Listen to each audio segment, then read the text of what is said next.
Alright, hey, what's up? I have a cat astronaut on my shirt. That's a cat astronaut. And Salamat, what's up? This is the second Jubing video. I did a COD, which turned out pretty well. And he has a very, very nice touch to the instrument. And I remember the thing that I liked a lot about us playing was, it sounds weird, I'm trying to figure out how to say it in an educated way, but the way your finger actually crosses the string is really important. And he plays with a very nice, clean right hand, and his shifts on his left hand were just... Now, shifts are something you don't hear unless they're bad. So it's the lack of bad sounds which really shows this craftsmanship. So anyways, let's hope that this song is cool. I mean, I don't know. We did some DIDI KEMPOT stuff for Elite. Rest in peace. Not Elite, but DIDI. And let's check this out. I haven't done a reaction to this song from anyone, so I'm excited. Can you tell? Maybe not. Am I supposed to be like, "Oh, bro, what's up? Welcome to the channel." Yeah, that shit wears me out. It wears me out hearing someone say that. Let's go.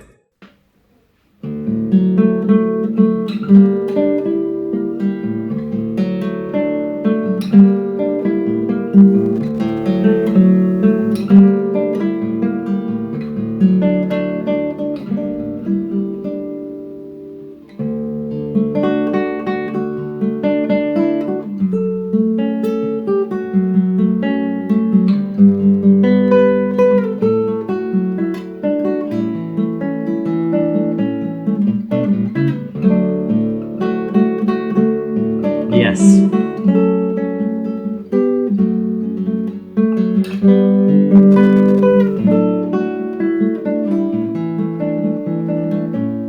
Okay, really good control over the voices. And when I say the voices, I think for me, it's useful to think of the guitar as, we have 6 strings. So I like to think of them as 6 singers.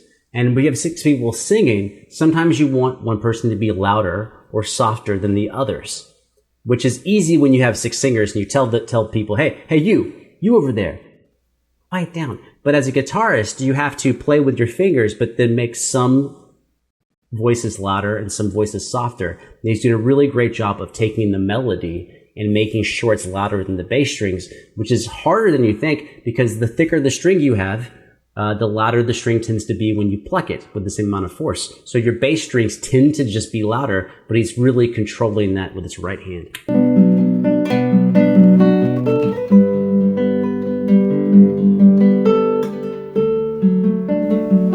Oh, but his pinky's really nice on his fretting hand.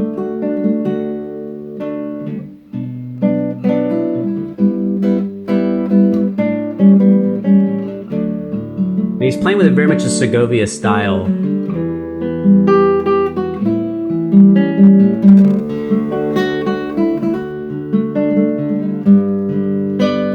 Nice stretch.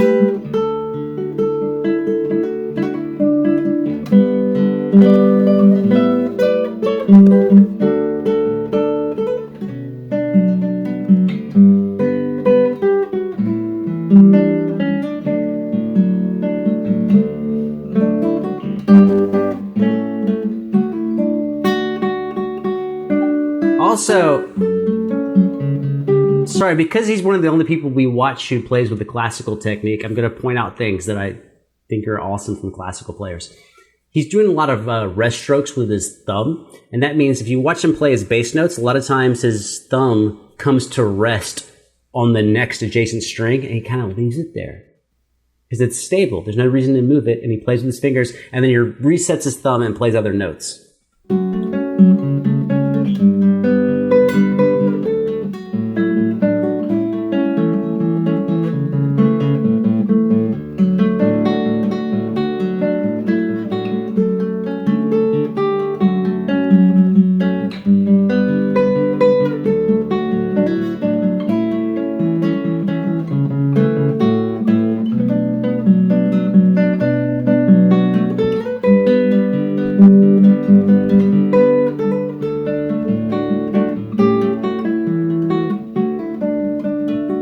great job with the melody.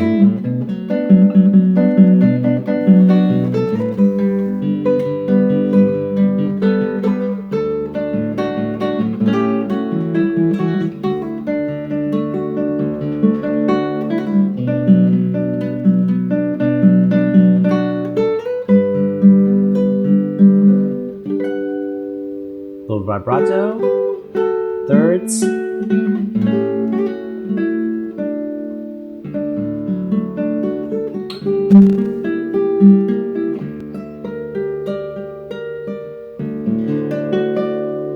Really, just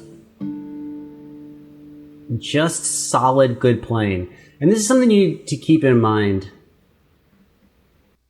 Give him a second. Oh, to end the song.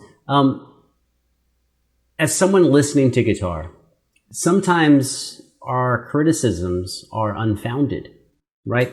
So like if you don't like his performance, then really what you're saying is you don't like, it's not that you don't like his performance, it's that you don't like the composition itself. He did a fantastic job playing the song.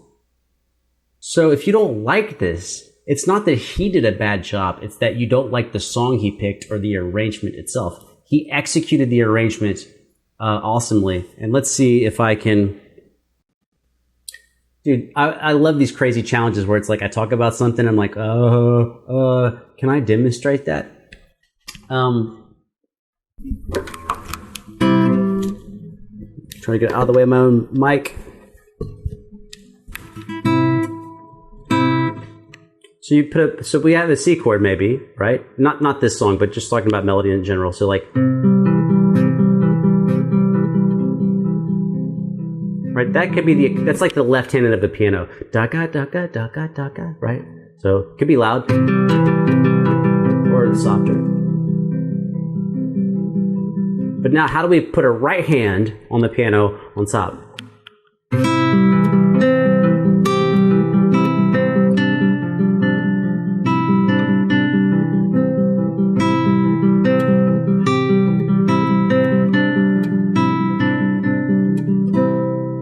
Notice how my top two strings, I made them louder than the other strings because the melody should be on top. And what it requires you to do is, one, decide you want that to happen, and then you play slowly and you start trying to figure out, how do I bring this melody out, and do it extremely slow, and then you just got the tempo. I don't think there's anything else cool I could show you on that.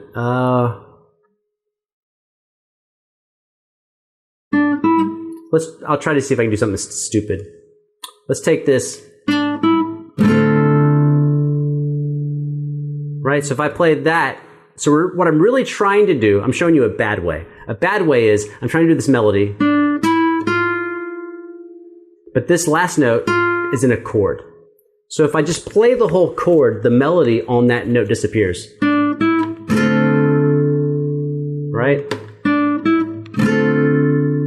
But what we really want to hear is, so how do we make that happen in the context of the chord? Right?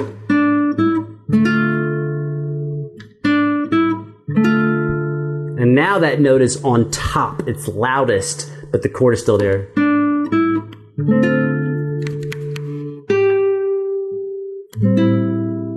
Right?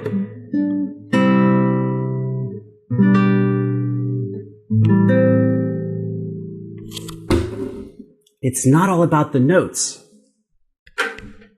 The notes is level one. The notes is level one. It's one of those things, like, I don't know how to convey it to beginner and intermediate players in a way that doesn't like make them scared. But beginning players and intermediate players are all focused on, how do I play these notes? How do I play them? Where are they on the guitar? How do I make it happen?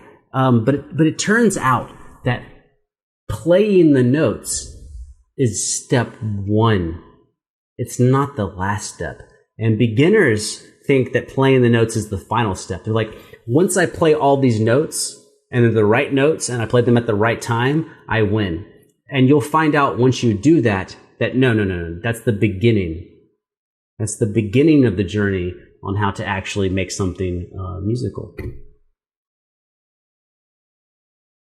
Oh, yeah, let me give you some examples. Dynamics, loud and soft, right? Which is also the loud and softness of your phrases as a whole, and then also the loud and softness of your bass versus your middle versus your treble. Articulation, how are you playing those notes? Are you playing them to be bright or mellow? Are you sliding into them, hammering on or pulling off? Vibrato, do you play with vibrato or don't you? If you do, is your vibrato going to be fast or slow or wide, right? These are all rubato, how you play with the timing. Do you play with exact timing? Are you going to speed up or slow it down? If you are going to speed up and slow down, when are you going to do that in the measure or in the phrase? These are all different ways of changing your performance. And all of these assume that you already play all the correct notes and you play them all at the right time. And then you begin to take a syringe and then inject some humanity into your playing. And I thought that Jubing did a great job injecting his humanity into this playing. And like I said, if you don't like his performance, then chances are you don't like the arrangement. It's not that he did anything wrong. Right? It's like if I make you banana pudding and I do a great job making banana pudding, but you hate banana pudding, then you'll be like, this banana pudding sucks. But you don't hate it because I did a bad job. You hate it because you don't like banana pudding. That's enough to say there. Goodbye. I will see you again. Why wouldn't I? Much love.